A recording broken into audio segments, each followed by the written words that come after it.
Hi, my name is Jay, and I am a military historian. And you have joined us for part two of what is a series that's going to take us to the end of the year, in which I covered the history and development of military thought and strategy and tactics and technology and all that. Last week I did give you guys a little bit of an introduction and provide you some resources uh, that you can read, and a lot of it are items that are still currently being taught to military historians as well as uh, officers of the various armed services that are around the world. So with that, this week we'll cover ancient warfare, and that also easily segues us to medieval warfare. And so with that, let's start in the ancient past with ancient warfare, and then uh, move on from there. For as long as humans have had weapons to aid them in hunting, there has been warfare. Whether the war was to gain new territory as villages grew into city states and then nations, or to raid their neighbors for material resources, gold, slaves, or whatever was coveted by the aggressor, organized warfare emerged well before any known surviving accounts were created. As the first battles and skirmishes were fought entirely in close quarters combat, the infantry is clearly the oldest of the modern military units. Armed at first with prehistoric spears, knives, and swords, whichever side had the strongest fighters was generally the winner on these early battlefields. The tactics were also extremely primitive, try, basically trying to get as close as possible to an opponent that was equally sized or smaller than you, and hope that you were the better or more realistically luckier fighter. The first game changer was the prehistoric development of archery, which provided long range cover for the infantry and could assist in thinning out the opposing force. The introduction of archery led to the development of primitive leather and then later bronze armor, giving the combatants some protection from both melee injuries from the close quarters usage of swords and spears, but also protection from the falling arrows. The addition of archers led the earliest tacticians to develop simple formations, which generally had the infantry in the front lines and with archers behind them for support. Regardless of whether that formation was attacking or standing their ground in defense, the archers would generally launch their arrows first, either to provide cover for the attacker or by the defense to thin out the ranks of their opponent. In what is known as the West, which is namely Europe, the Middle East, and Northern Africa, the introduction of the chariot drastically changed ancient warfare. Generally speaking, rather than having the entirety of the archers and spearmen standing in the above mentioned ranks, the chariot allowed for either type of warfare to be moved around the battlefield in an armored horse-drawn carriage. This greatly increased the attacking formation's lethality and efficiency, and provided the attacking infantry mobile archery support that would keep up with their advances, but also maneuver around the flanks of the defenders and attack uh, the latter from the exposed rear. Yet the taming of horse to draw chariots, or later as mounts for cavalry, did not lead to the end of the infantry. In fact, these those developments led to what has to be the best formation of the ancient Mediterranean, the Greek phalanx.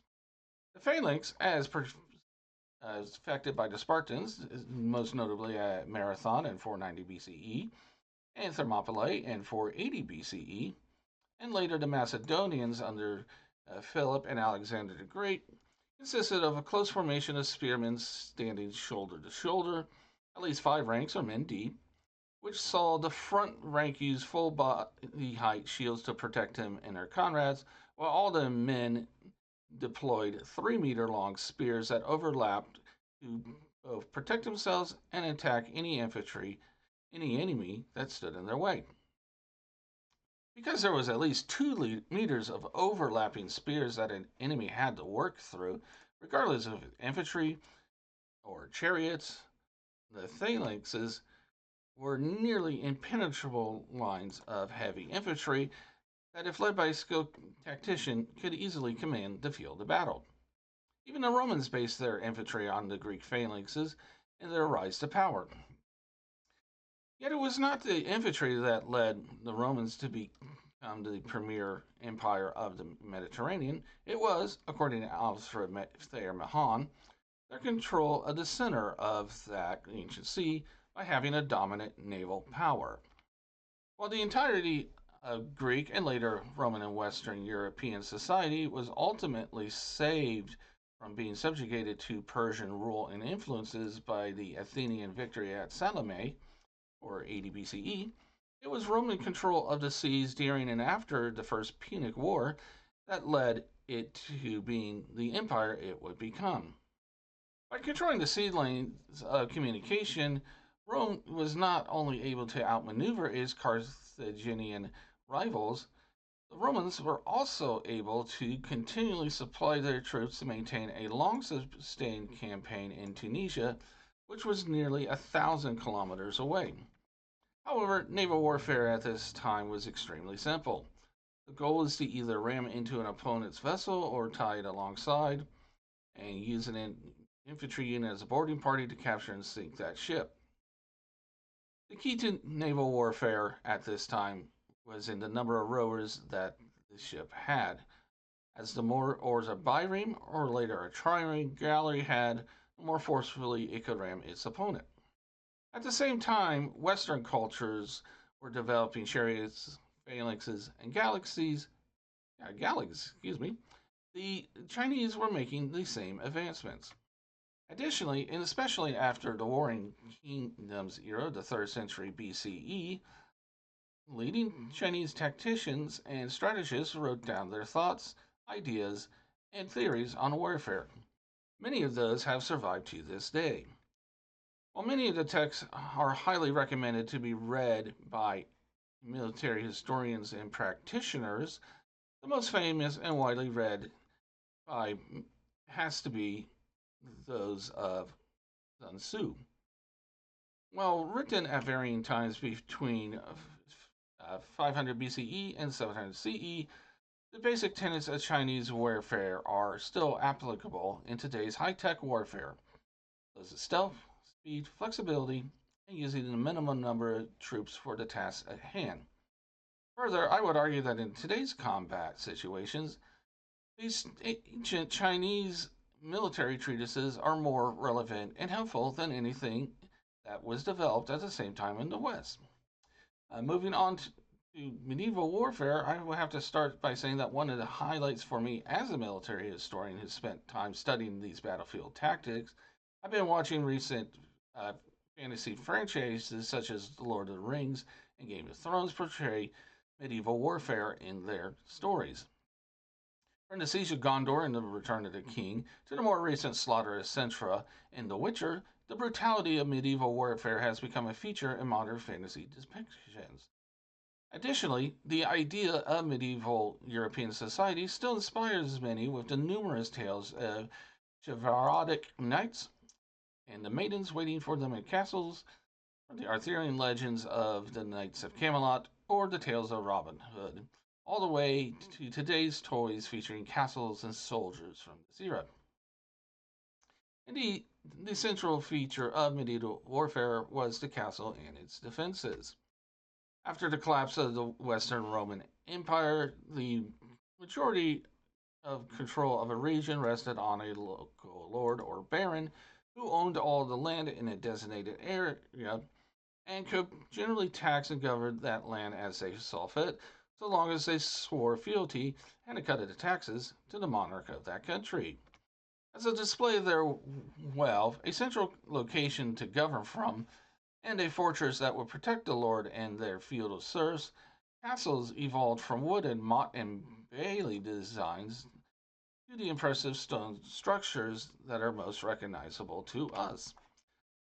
The goal of a castle and its defenses was to provide an impenetrable fortress that would protect its opponents, its occupants from an enemy attack and store enough supplies to last through a siege of several months. While there were battles that occurred between two forces on opposing sides of a field, Tuar, Hastings, and Agincourt come to mind, sieges were a mainstay of medieval warfare. While the defending lord would retreat to his castle with as many of his vassals and supplies as they could gather, the attacking forces would attempt to gather uh, the attacking forces would attempt to enter the fortress using siege equipment as simple as ladders and battering rams, all the way up to massive siege engines that could provide moving platforms that allowed the attacker to be higher than the enemy walls. Again, modern fantasy depictions have given us an example of a fortress under siege with the Battle of Gondor. While the orcs, Oliphants, and an army of the dead are those of legend, the battering rams, siege machines, and tactics used by both sides were true to the ones that a medieval army would have used. Like I mentioned earlier, open field battles still occurred during this era, but it was centered upon the knight and his supporting cavalry. The infantry and archers were still present on the battlefield, especially the English archers and their usage of the longbow. But Rosen knights, supported by heavy cavalry and infantry, attacking each other was the main focus. The majority of the infantry were still spearmen lined up in ranks in the same manner that the Romans and Greeks did in the past, and supported by the archers behind them. The medieval era also came in saw European armies come into contact with different cultures and their tactics. First was the Moorish invasion of Spain and France, then the Crusades, and finally the threat of the Mongol hordes from the east. In many ways, the wars between European Christians and Islamic forces of the Middle East and Northern Africa bore many similarities in tactics, yet it was the makeup and equipment of forces that differed. While European armors preferred heavily armored infantry, knights, and cavalry, Islamic armies were typically lightly armored and had more efficient swords and daggers for slashing at their enemies, typified by the curved blade used in the Middle East and Northern Africa, whereas Europeans used straight blades, which is better for thrusting. Later, the light cavalry, the Mongol hordes, threatened to advance into Central and Western Europe after their swift conquest of the Kiev and Rus, Poland, and Persia, but was stopped by a combination of the death of the Khan and a pandemic in Asia. And according to recent historical research, this was most likely an early strain of the Black Plague. Naval warfare in the Mediterranean was still defined by the same tactics and ships used by the Greeks, Carthaginians, and Persians and Russians of old. But it was in the Baltic and North Sea which saw a new form of naval warfare with the rise of the Vikings, also known as the Norsemen and Varangians, just depending on where in Europe you're from. Um, Most notably, these expert sailors from the numerous Scandinavian settlements would conduct raids on villages and lands that would not establish trading relationships with them or for expanding their territory. At their height around 1000 CE, Viking settlements can be found as far east as Ukraine and Persia, south into the Mediterranean, north into the Arctic, and on the far side of the Atlantic on the eastern coast of Canada. It would be the introduction of gunpowder that will end this age of chivalry, knights in shiny armor, and brutal combat. Yet this age did see advancements in the development of combined arms tactics in the greater usage of cavalry with infantry and archers. Furthermore, the successful raiding by the Vikings using proto amphibious tactics allowed them to leave their mark on history and Western culture to this day.